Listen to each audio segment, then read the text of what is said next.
Minasan, welcome back to our playthrough of Our Life Beginning and Always. We are continuing where we left off last time as we continue through...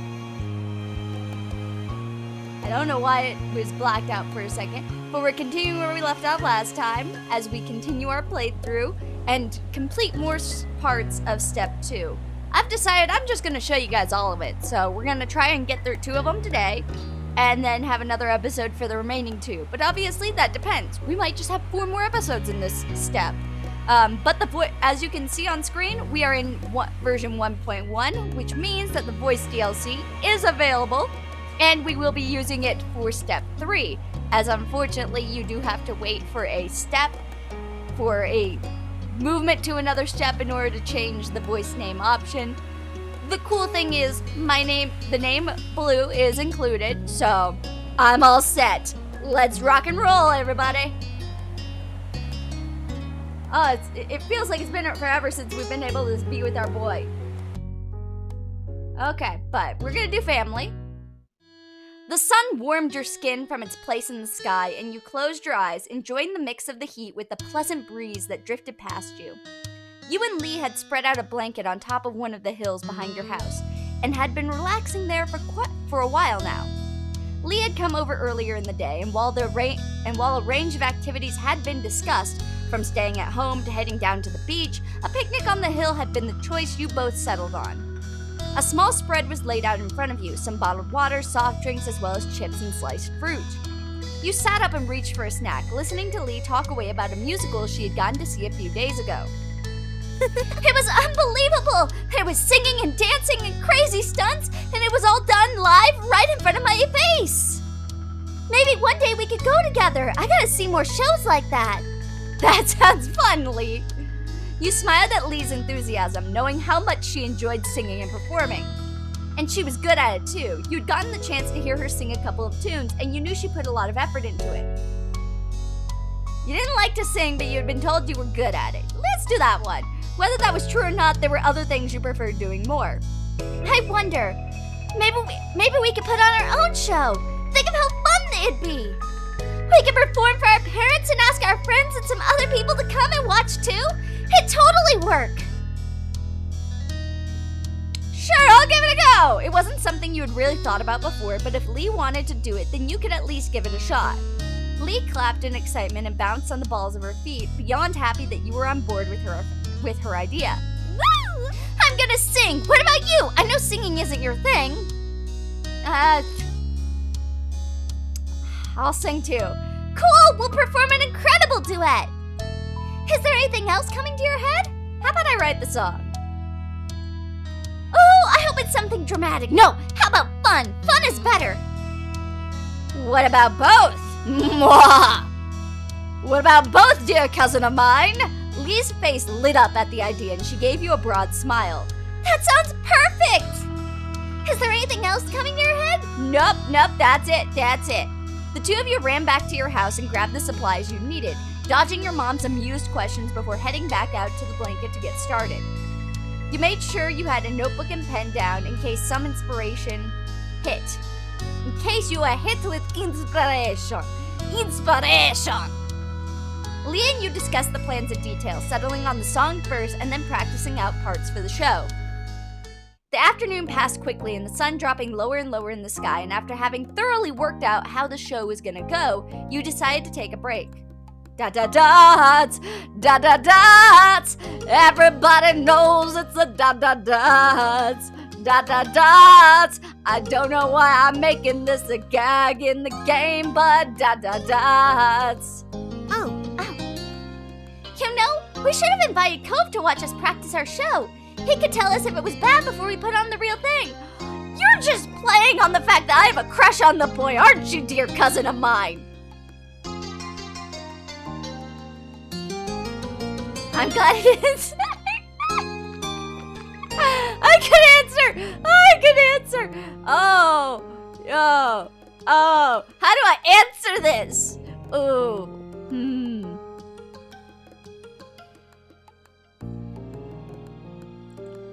It might have been nice for Cove to be there, but you felt weird when thinking about him watching the show. We could ask him to watch us another time. Maybe. It's too bad Derek isn't in the neighborhood today. I like him.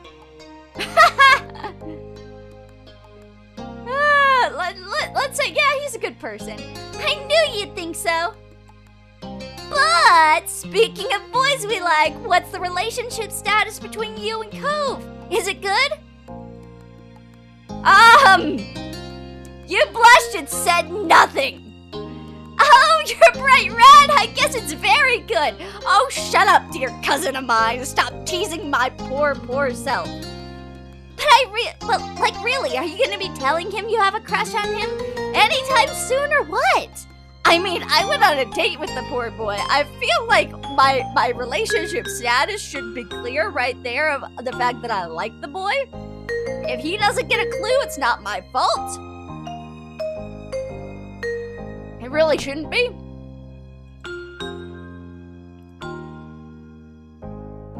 I'm pretty sure he already knows.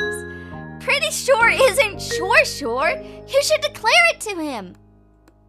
You mumbled something incoherent and she gave you a pointed look. You know that he has a crush on you too. It's obvious for him.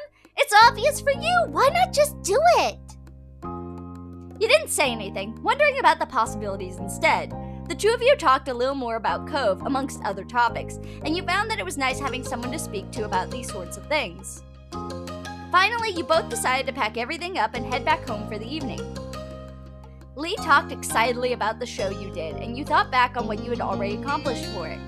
You could definitely do with a little more practice, but what you had so far was a solid foundation for the performance. Upon walking through the front door, you were met by your moms and Elizabeth hovering around each other in the living room. Tension hung thick in the air as the three of them turned to you and Lee, frowning slightly. You had interrupted something, exactly what you weren't sure. Damn! What kind of mess did I get into? I mean, I chose family, so I feel like this is gonna be a mess. So let's go for it. Wow, who died? Who died?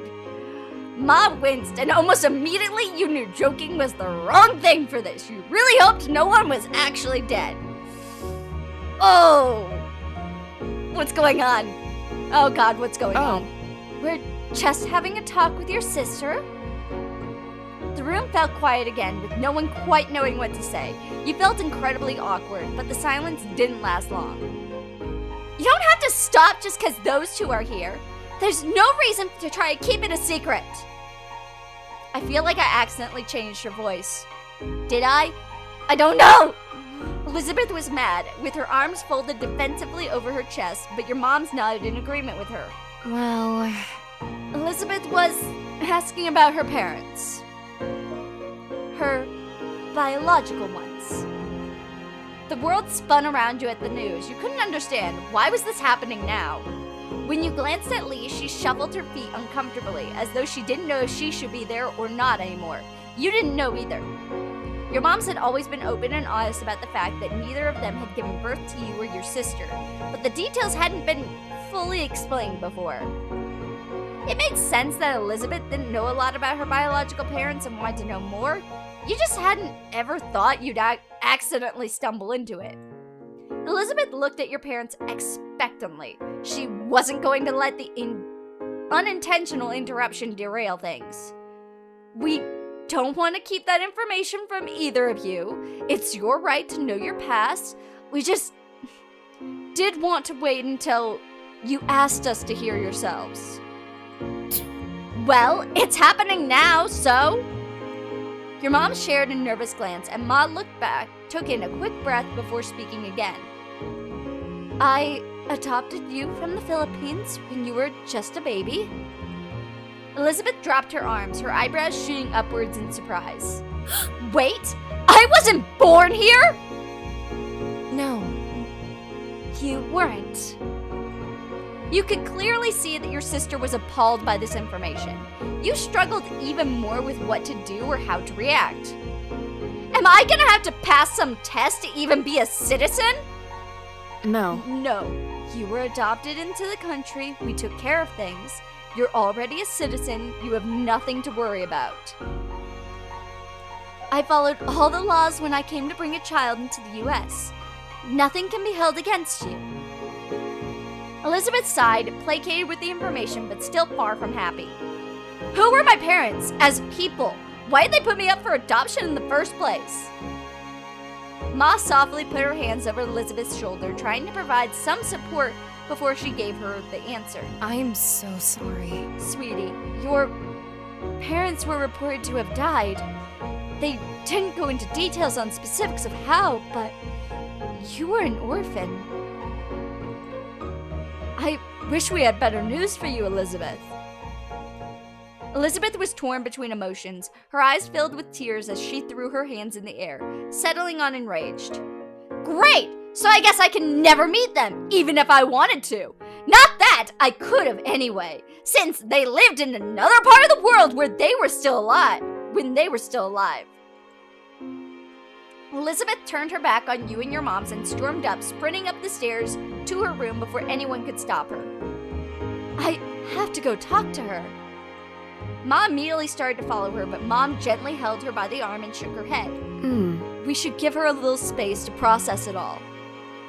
Your ma's head hung low, but she stopped walking. With Elizabeth now gone, the two of them seemed to remember that you and Lee were still standing awkwardly off to the side. I'm sorry you had to see all that. It's not how I expected it would happen when the time came. But since it's the topic of the day, Blue, is there anything you'd like to ask? You deserve to know, after all. Lee patted your back and gave you a supportive look. I want to know. Your parents both nodded in sync to your reply, ready to talk. I can leave if you want to have things be private. I want you to be here, Lee. I need the moral support, god darn it. I can do that. Lee shifted a little closer to you in support, and you were glad to have her there with you. It made you feel a little stronger somehow. You turned to face your parents again, preparing yourself for what they were about to tell you. Ma was the first to speak, her voice quivering with emotion. You were adopted as a baby, but 2 years after Elizabeth. We used a different organization this time, and you were adopted within the U.S. We're sorry to tell you this, Blue, but your parents also passed away, and no other member of your family took you in, if there were any. That's why we wanted to wait until you asked. We didn't want to suddenly drop that in your lap. We wanted you to be prepared. I'm sorry. We're sorry, Blue. Lee gave you a reassuring squeeze on the arm to show that she was there for you. It's not your fault you didn't kill them, right? I don't think I should be joking, but I feel like that's the best answer. You were trying to lighten the mood, but your moms didn't seem any less grim. Thank you for listening, Blue. Is there anything else you want to know? All you have to do is ask. We'll do our best to answer any questions you have. Are you okay? How are you feeling? Now, are you going to be okay? Lee watched you closely as though judging how exactly she should react to what was going on.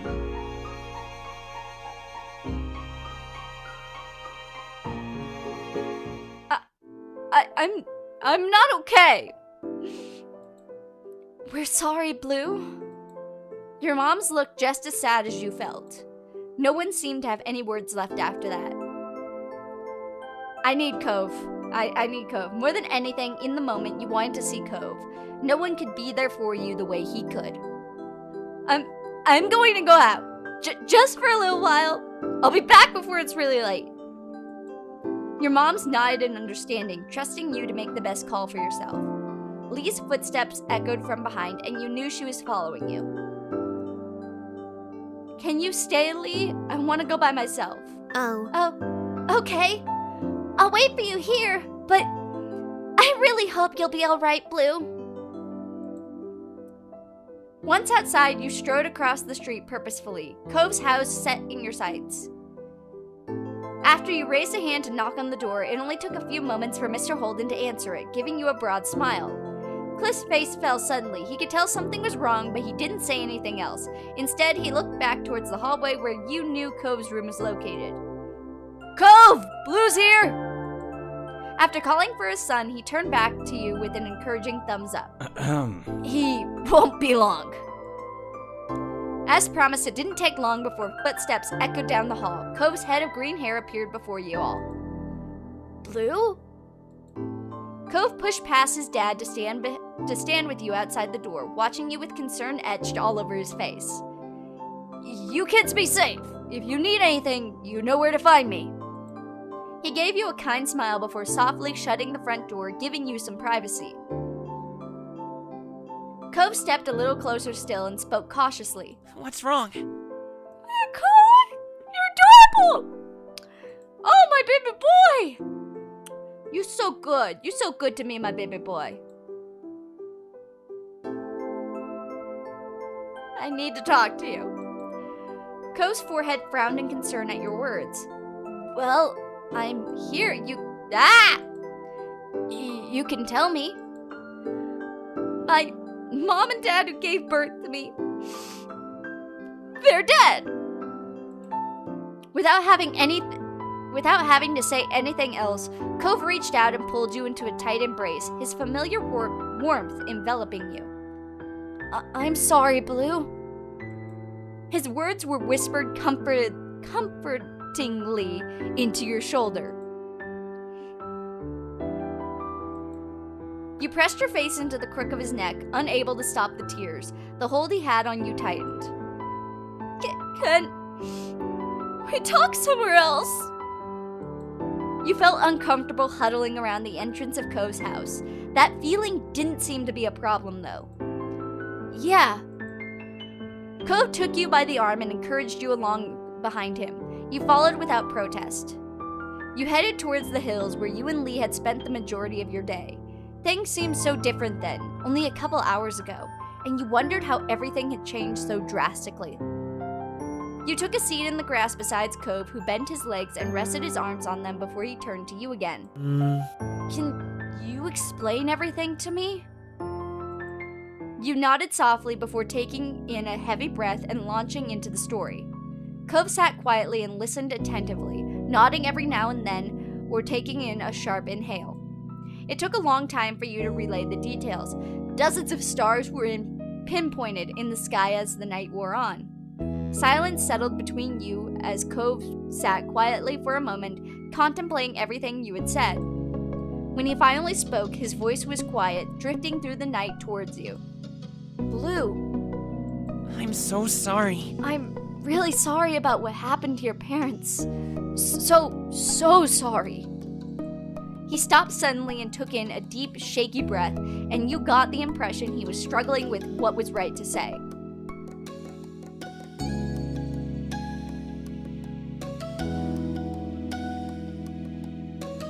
I'm sad I'll never get to know them. I'll never find out what they were doing or what they were like as people. It's just all gone. Blue, you're not doing anything wrong. You know that, right?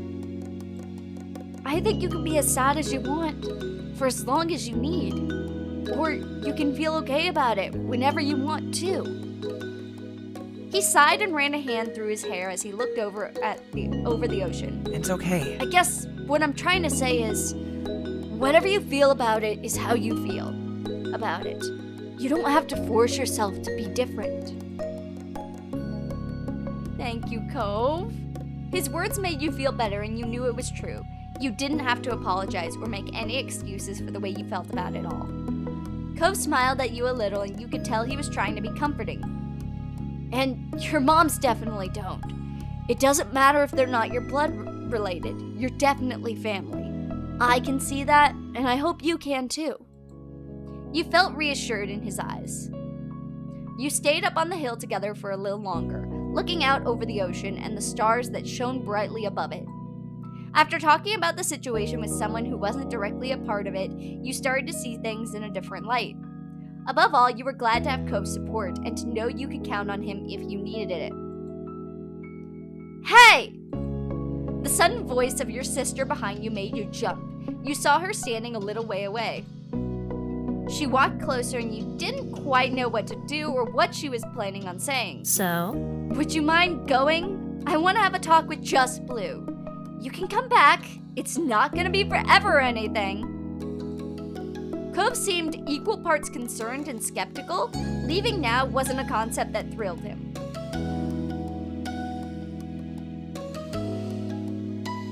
I don't want Cove to leave, but also I want to talk to you too. Oh, then we're on the same page? She made a little move-along gesture with her hands and it was settled. You waited until the two of you were alone before fixing her with an inquisitive look. Elizabeth folded her arms, looking you over. Did Moms tell you about your parents too? My birth parents are also dead. Elizabeth broke eye contact after that. Sorry. Oh. Why did you want to talk to me? Elizabeth raised an eyebrow at the question as though the answer should be obvious. I was worried about you. I was the one who brought it up, but I made you deal with whatever was left when I was gone. She sighed, glancing upwards for a moment before settling on you once more. I wanted to ask you what happened without everyone breathing down our necks. That was pretty crappy on you, Jess Bale. She rolled her eyes, but you didn't miss the small smile that threatened to peek out. I know. I know, I'm not very nice. All of this, it upset me. She slipped back into a scowl. I'm sorry, Blue. It's a pretty depressing topic. Yeah. Dot dot dot. Dot dot dot. We know it's time for the dot dot dots. You have to be born in the US to become president. What? Whoa! Whoa! Left field! How did that? Oh, topic! Just, when did this come about? When did you want to be president? I'm confused. Are any of you guys confused? Left field! You had never heard of that dream of hers before. She noticed your bafflement and continued. I get that I was never going to be going to be president, but it just feels weird having stuff taken away. Not even getting a chance to it. At it. Blech. I don't like having to know when I was born, I was gonna have a completely different life. So different, I can't even think about what it looked like in my head.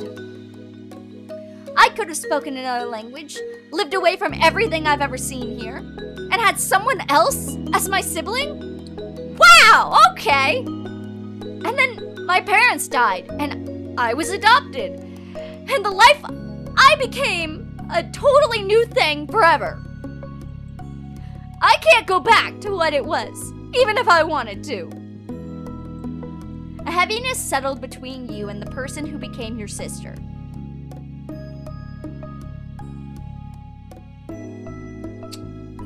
I don't really understand. I'm gonna see this as like, like, if you've lived this life and these are the people that you've known and you've grown up and they're your family, that's your family.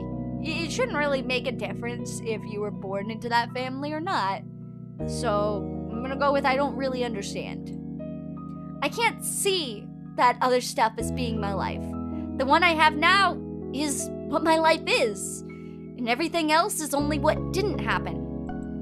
Elizabeth watched you seriously. She was still trying to make sense of this to you and herself. I don't know why today was the day. Nothing came up to make me ask the question. It was just something I had in my head for a while.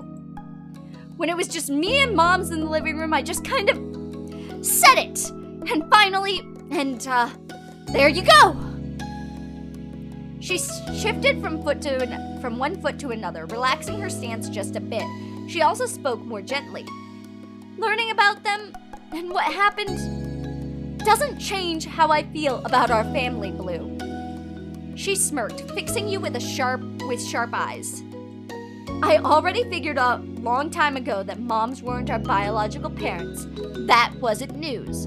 I mean, one of them could have? You can't make that discussion. Technically, one of them could have been related to you. Our moms can have kids, just not both together. True, but I'm not half white or native Hawaiian, so no, neither of them could have been my mom. Nice try. Nice try, smart Alec.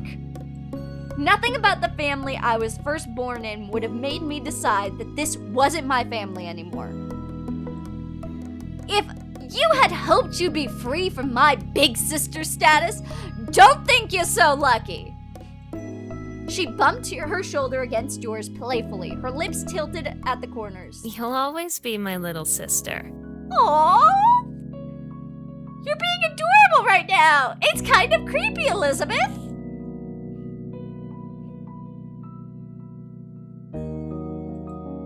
It took a few seconds, but she gave you a quick squeeze in return. You'll always be my family too. Chuckling, she seemed pleased with how the conversation had gone, in the end. Ready to head back home? It's been a long day. You gave her a nod. Come on. Come on, you two, let's go. You walked home together in comfortable silence down the well-worn street. The familiarity of it all felt nice. When you stepped through the door, you found your moms quietly sitting together at the kitchen table. Their heads snapped up and they got to their feet to meet you, Ma giving you a careful smile. We're so glad to see you. Ah! No! No, I don't want to quit the game! Yeah, darn it. Everything is all right. That's wonderful, sweetheart.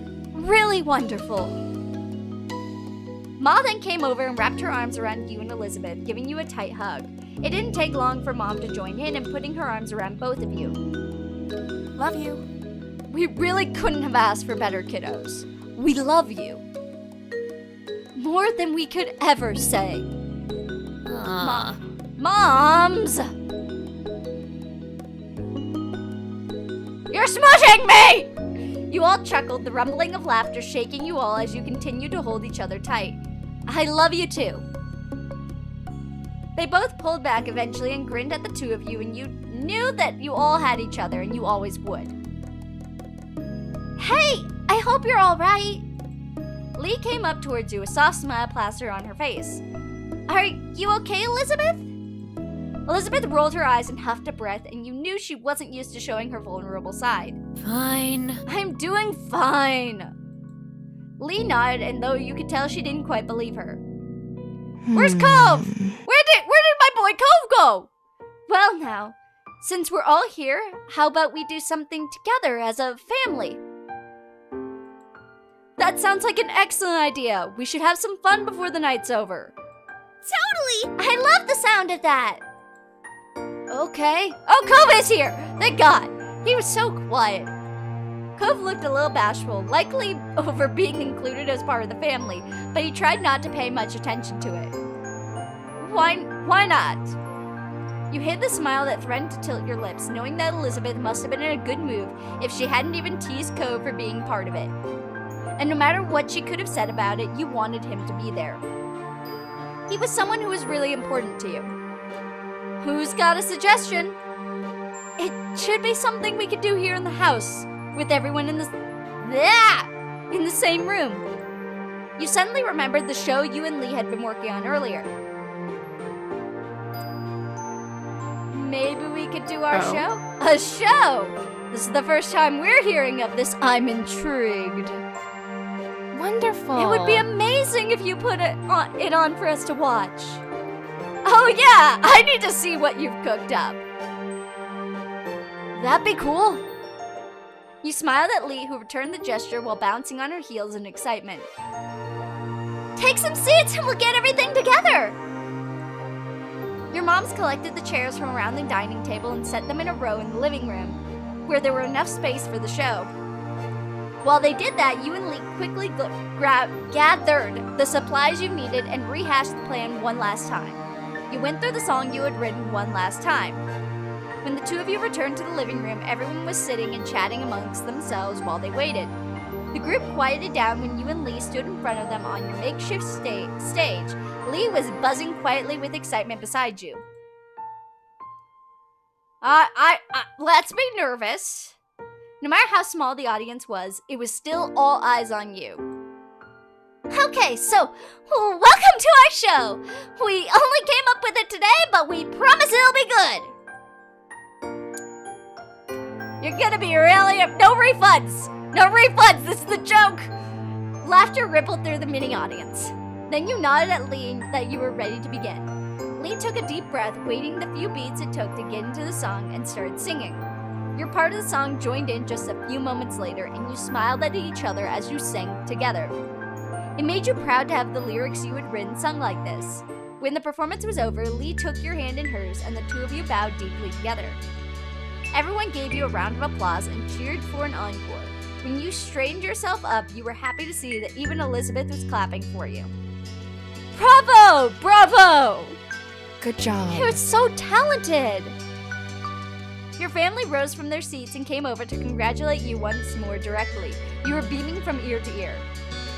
Cove was the first one to approach, stepping up to you and Lee with a smile on his face. It's nice. Nice job. Thank you. You're a really great singer, Blue. It was cool. That was pretty good, huh? Luckily we... And you're Huffleton... Shut up, Cove! Oh! You laughed together, feeling as light as a feather. Hey, were you the one who wrote... Again! Shut up, Cove! Yeah, that was me. Cove smiled, content over his guess being correct. Not bad. I thought so. It was good. You couldn't help but feel flattered that he could recognize your talent so easily. Your parents gushed at how great everything was and thanked you for sharing it with them. Elizabeth was complimentary in her own way, although she did describe the show as being cute, which you knew she meant as kind of kitty. God damn it, Elizabeth! You laughed it off, however, and were just happy that everyone had a nice time. In that moment, you couldn't have been more pleased to be a part of the family you had. Well, that took longer than I thought it would, so unfortunately, we're going to be ending this episode here. It looks like we might actually have 3 more episodes if these are all going to take half an hour. But anyway, guys, thank you so much for joining me on another episode of Our Life Beginning and Always. We're going to keep chugging on through step 2, and then we'll get to step 3, which will be wonderful. And I will catch you all on the flip side. Bye, everyone.